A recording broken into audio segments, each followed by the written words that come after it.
I will nominate Will Furry to continue to be the chair. If no other nominations, then we will say by unanimous vote that Mr. Furry is elected the chairman. Congratulations, it passes unanimously. Will Furry being elected as the chair of the Flagler County School Board during the swearing-in ceremony of the board this week. New members sworn in, Janie Ruddy. I can see the cohesiveness around a common vision that I definitely had not seen during my tenure as an educator in the classroom. So I feel that with some stability, we're just in store for amazing things. Lauren Ramirez is also new to the school board. I do want to just say with the Diploma Plus, I know that's been a big initiative. And just this past, since October, all right, we're only in November, I've seen so much career readiness at multiple schools, FPC, MHS, both of the middle schools, but it's all students. And Derek Bars was also sworn in. I'll echo both of my colleagues' sentiments for the amazing professionalism for the individuals in the back and their staff. Each time I go in and I talk to, they call me right back. I mean, usually someone waits forever to call you back, and they call you right back and they get you the information that you need. And I'm so thankful for that relationship and partnership already that we're going to have moving forward, which is going to benefit not only us as a board, but it's going to help drive good policy from what we're supposed to be doing as school board members. And Flagler County School Superintendent LaShaka Moore spoke a few words too. If you had an opportunity to sit with me, you have heard me recite our mission, our vision, and our guiding principles. And before election season came on, and after you guys have started to be elected and appointed, we sat down as a team and we identified what are the attributes that we look forward to seeing in this new board. And we did that, but a part of it was for us to identify what's our part in allowing you to be able to serve at the highest level, right? One of our guiding principles says that we empower others. The swearing-in meeting was held on the 63rd day of school in Flagler County. For Flagler's Local Morning News, I'm Karen Johnson.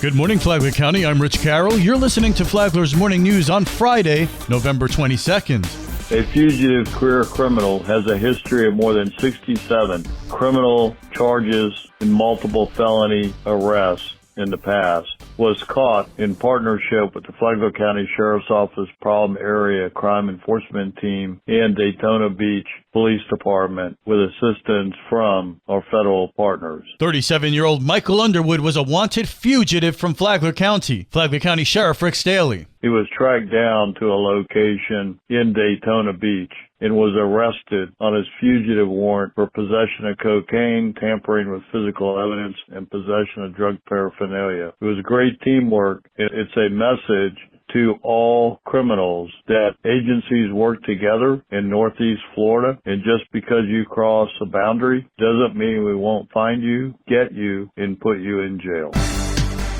This local news is a service of Flagler County's Toyota dealer, Beaver Toyota, US 1 St. Augustine, here to wow you.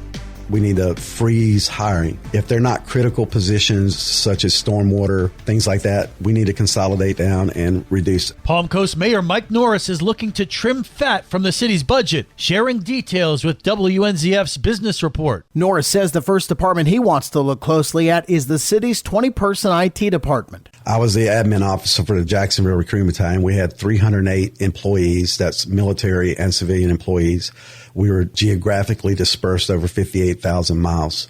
We had 2 IT people that were at the battalion headquarters.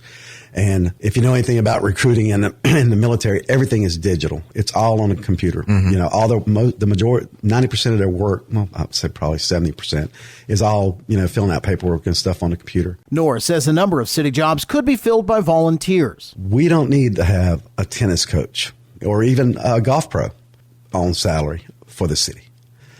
You can easily, there's plenty of people in this community that can be a tennis coach. People be willing to volunteer to hold those positions. I don't see paying someone $60,000, $70,000. We don't have that type of budget, and we need to focus on needs versus wants or nice to have things. We need to consolidate down and do the right things for our residents. Tune in for another edition of the Business Report tomorrow morning at 10 o'clock or anytime on the Flagler radio app. From the WNZF Newsroom, I'm Daryl Moody.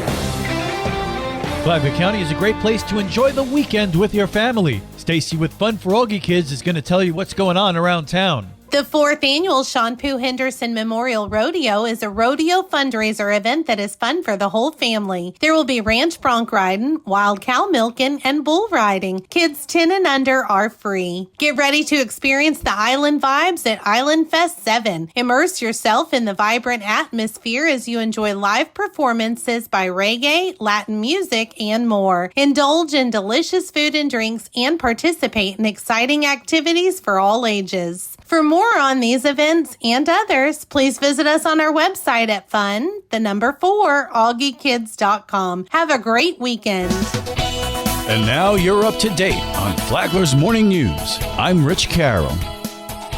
And now, Mike Licio with your WNZF local sports update. Last week, the Bulldogs lost to Spruce Creek 36-35 in round 1 of the playoffs when officials only gave FPC 3 plays to make a first down on the final series. Bulldog Athletic Director Scott Drabzik says the FHSAA acknowledged the error of the officials and advised that appropriate action would be taken. Football season is over, but the WNZF Sports Network is back to work tonight with our winter sports season opener. Matanzas basketball hosts Tokoi Creek tonight at 7:30 p.m. That game will be streamed live on the Flagler Radio YouTube channel and the WNZF Facebook page. The Pirate Girls got their first win under new coach Ethan Buchanan, 58-37 against St. Joseph Wednesday, led by 20 points from Caitlin Smith and 13 apiece from Kaylina Vitt and multi-sport star Ruby Fogel. Soccer, the FPC girls tied Seabreeze Tuesday. They face a tough DeLand team at home tonight at 7. Sophomore Haley Salmons was voted the News Journal Athlete of the Week for the second time in her career. I got it last year as a freshman, and I thought maybe I could get this over and over again if I strive for that. I'm really happy that everybody helps and supports me in this, and I hope they keep supporting me. Last night, the Bulldog boys won 2-0 against Seabreeze. They're now 4-1 on the season.